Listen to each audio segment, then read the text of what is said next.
I do a lot of videos about the strange psychology of the MAGA cult. Today I'm going to focus on the ways in which they're working to make racism great again. Trump just announced something that seems extremely racist to me. He now says that he's giving citizenship to white South Africans because the murder rate in South Africa is so high. The murder rate is nearly identical to that of Ecuador, where Trump is deporting brown people to while taking away their due process rights and trying to eliminate the possibility of asylum. I think this is a really racist move. What do you think? Let me know in the comments below. Name one time Trump was racist. Okay, I will. 1973, the Nixon administration sued Trump for refusing to rent to black people. 1980s, Trump's casinos were accused of hiding the black staff when Trump visited. 1989, Trump took out a full-page ad arguing for the death penalty for a group of 5 black men that was Central Park 5, effectively putting a bounty on their heads and plaguing them with a lifetime of death threats. He was sued by the Justice Department for discrimination. 1991, black guys counting my money I hate it. The only kinds of people I want counting my money are short guys that wear yarmulkes every day. I think that the black guy is lazy, and it's probably not his fault because laziness is a trait in blacks. It really is. 1992, Trump's casino was fined $200,000 for transferring black dealers off certain tables to appease racist patrons. 1993, Trump said Native American casinos shouldn't be allowed because they don't look like Indians to me. 2000, Trump ran a series of attack ads against Native American casinos alleging, with no proof, that they were guilty of crimes. 2004, Trump fired a black contestant from The Apprentice for being overeducated. 2010, Trump arguing in favor of segregating Muslims in Lower Manhattan. 2011, birtherism. Trump alleged that Obama was Kenyan based on nothing but skin color. He never apologized nor denied. Hi, welcome back to the channel. In recent weeks, a powerful tide of outrage has swept across the nation and around the world as a series of highly publicized incidents have reignited accusations of Ray to the season against Donald Trump, his inner circle, and the MAGA movement at large. These are not vague allegations or isolated incidents. They're rooted in tangible actions, inflammatory rhetoric, and what critics say are dangerously discriminatory policies. At the heart of the storm is a trio of highly controversial episodes. Representative Marjorie Taylor Greene's xenophobic outburst telling a British journalist to go back to your country. Former Trump Press Secretary Caroline Leavitt's chilling refusal to stand beside a black police officer during a photo op, and Trump's racially skewed immigration policies, such as fast-tracking citizenship for milk-colored South Africans while deporting asylum-seeking Ecuadorians and Afghans who are fleeing certain death. These events haven't just sparked backlash. They've ripped the lid off a festering political wound, with voices from across the political and cultural spectrum declaring that the MAGA movement is no longer merely controversial, but openly Ray to the sixth. So white South Africans, known as the Afrikaners, who created the apartheid system which discriminates against black people, are now having their immigration flights to the United States paid for by the Trump administration. Meanwhile, Afghan Christians who are here in the United States under temporary protected status will be deported back to Afghanistan, where they will almost certainly be sentenced to death for being Christians. Defend this one, MAGA. I do a lot of videos about the strange psychology of the MAGA cult. Today I'm going to focus on the ways in which they're working to make racism great again. So, first of all, let's just come right out and admit to ourselves and the rest of the world that we're kind of an officially racist country now, and MAGA is cheering it on. In Trump's America, we have masked, secret police disappearing brown people off the streets in broad daylight, and the reason Trump can get away with this crap is because the MAGA movement gave him a blank check for his racist priorities, and he knows it. If you don't believe me, just look at his #1 priority, using his new powers to terrorize and threaten the nation's many minorities, whether you're gay or just dark-skinned. So it's clear that prioritizing racism is a central tenet of the Trump administration. But in addition to the overt racism inherent with this kind of state-sponsored terrorism, they're also working methodically to transform how Americans think about race.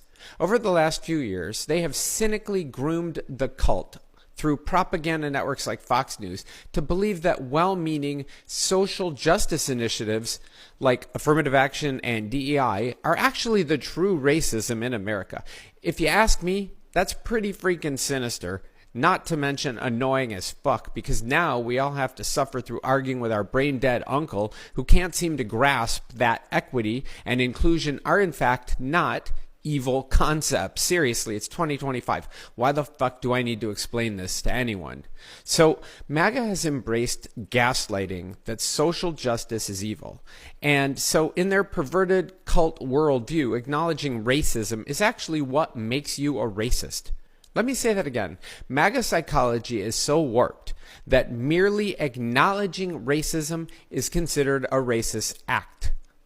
And now you can see their true agenda if you just step back and look at the big picture for a moment. End all social justice programs, reduce the number of minorities in the country, and make it socially unacceptable or even illegal to discuss racial inequality at all. The average MAGA cult member accepts all of this as reasonable, and that's why we consider them racists. When I see the Make America Great Again, my comment is, do you accept that that could possibly be construed as a racist remark?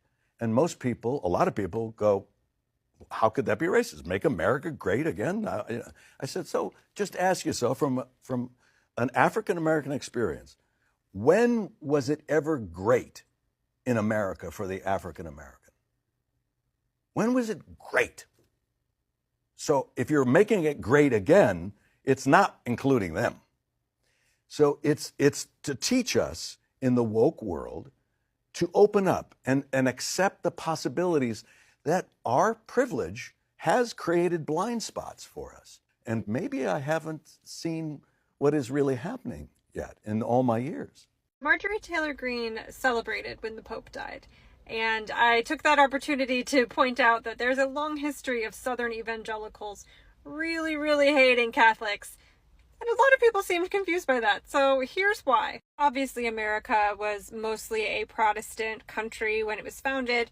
Maryland was the only colony that was founded as a haven for Catholics. It soon kind of got overrun by Protestants, and only one of the founding fathers, the original signers of the Declaration, was Catholic. There was a fairly easy kind of truce between Protestants and Catholics in America until the late 1800s, early 1900s, when the Irish started coming here in very large numbers. Of course, it wasn't just the Irish. A lot of European immigrants who came here were Catholic, and as their numbers grew and their political influence grew, the backlash grew. When the Klan was revived in the 1920s, after it had kind of fallen by the wayside because of Reconstruction-era policies, one of their main targets was Catholics. And this was because of the Pope. According to the Klan, which of course was mostly based in the South, you could not be a real American and have loyalty to what they considered to be a foreign ruler. So they would treat Catholics the same way they treated pretty much everyone else that the Klan went after. They burned crosses in their yards. Eventually, as the Klan grew more powerful in the 1920s, it spread and ended up getting really, really powerful in the Midwest and the Pacific Northwest. At the time, Catholics were instituting their own schools, and the Klan got laws passed to stop them from doing that. It was a really big deal when Kennedy was elected. He was the first Catholic president.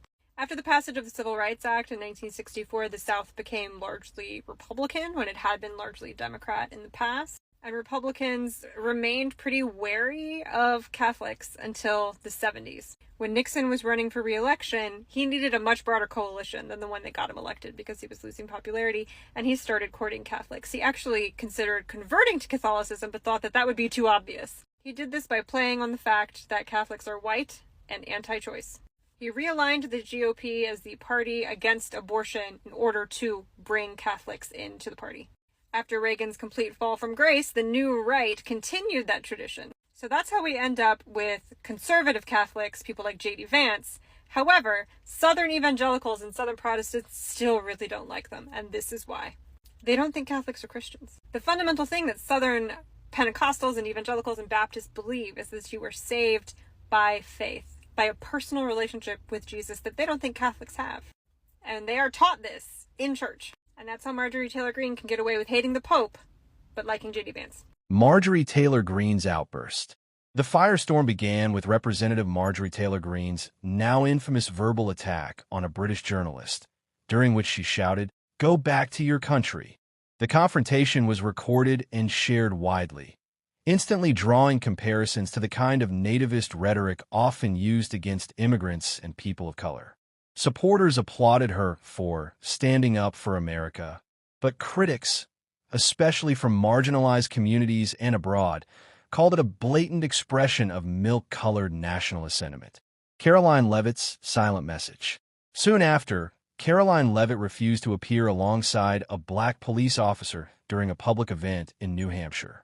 While she hasn't given a formal explanation, observers noted her apparent discomfort and calculated avoidance.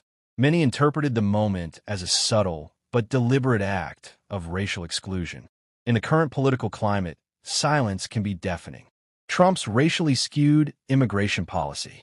At the policy level, Donald Trump is once again under fire for decisions that critics say are driven by race. His administration has pushed for expedited citizenship for milk-colored South African farmers while actively deporting Ecuadorians and Afghans, many of whom face extreme violence in their home countries. Human rights experts have condemned this contrast, saying it prioritizes milk-colored identity over humanitarian need. The message it sends: if you're milk-colored, you're welcome. If you're brown or black, you're expendable. MAGA's embrace of racially charged leadership. By rallying behind Green, Leavitt, and Trump, MAGA has doubled down on its association with Ray to the Six politics. What began as a slogan about greatness has, for many, morphed into an unapologetic banner for milk-colored grievance and exclusion. Civil rights groups and progressive organizers now warn that MAGA isn't just tolerating Ray to the season, it's platforming it. While this racist-ass administration terrorizes Latinos across America, some who have been here all their life, have done the right thing, go to their appointments, to do the right things, and then be arrested at their appointments. And then some who just go to work and live their daily lives day by day, graduate from high school, go to college, not committing criminal acts, working jobs and paying taxes like everybody else. Yet this administration, they're racist ass thugs, go and kidnap these people, terrorize their kids, make their kids cry, and then we're going to welcome open arms these people right here. If this ain't all out racism, I don't know what is. Sickening, man. Sickening.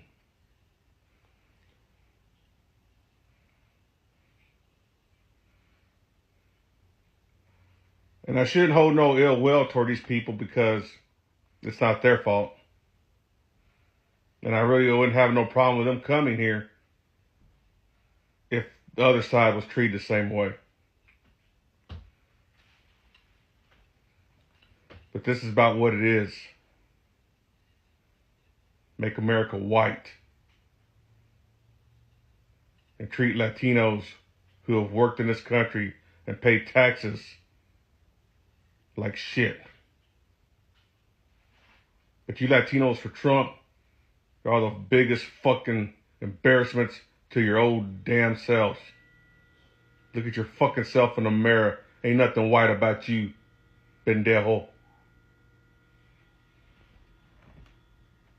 Fuck Donald Trump and fuck his racist ass supporters. Hey, party people. Who wants to watch a emboldened racist piece of shit? Well, then don't swipe. Everything else is blocked off. I can't get out. I live here. I can't get out of my fucking house. Fuck you. Yeah, I think a simple "can you move your truck, please" would have sufficed. Right. Glad I recorded that. Now, someone please be a dipshit and tell me that that's not a Trump voter. The Republican Party and Trump voters have stood by this, that Trump hasn't emboldened these fucking KK Karens and just racist fucks to be outspoken. But I say nay. Fuck the economy. Fuck just the horrible policies Trump has put on this country. This, to me, is easily the biggest problem that Trump has done to this country. But no one really wants to talk about it. And if you think I'm wrong, that's in Hellsburg, California, where the richest, whitest, most entitled, spoiled pieces of shit live. It's this area, Northern California. You see Napa, Sonoma. For those who don't know, this is wine country. This is extremely white, extremely rich. That's where Hellsburg is. In this whole area, beautiful national redwood parks that are if you live in those areas, it's fucking expensive as shit. Anyways, I would love to see that KK Karen say that shit in Pittsburgh, California, or Fremont, or even my town, my hometown of Stockton. Yeah, man, that shit ain't gonna fly. And I gotta show this one more time because it's fucking hilarious. But the 8-year-old walk-off tantrum just shows that this bitch is the most entitled, insufferable human being ever. Yeah. And if anyone knows who the fuck she is, I'm no Izzy or no Dinesh, but do your thing, TikTok. These moments are not isolated, nor are they coincidences. They form a pattern, a deliberate culture that rewards aggression, avoids accountability, and weaponizes race. Green's outburst, Levitt's silent rejection, and Trump's biased immigration priorities aren't flukes. They're the MAGA blueprint. Communities long targeted by Ray to the season are speaking louder than ever. Black, Latino, Asian, and indigenous voices continue to demand change. Milk-colored allies are stepping up too, rejecting the idea that silence is neutrality. Activists and organizers across the country are calling for a country where policy is shaped by justice, not by complexion. So the question remains, what future are we creating? One that protects only the milk-colored, or one where equality isn't conditional? We urge you, our viewers, to stay informed, get involved, and take a stand. Vote with your conscience. Speak up in your communities, and challenge every instance of Ray to the season where you see it.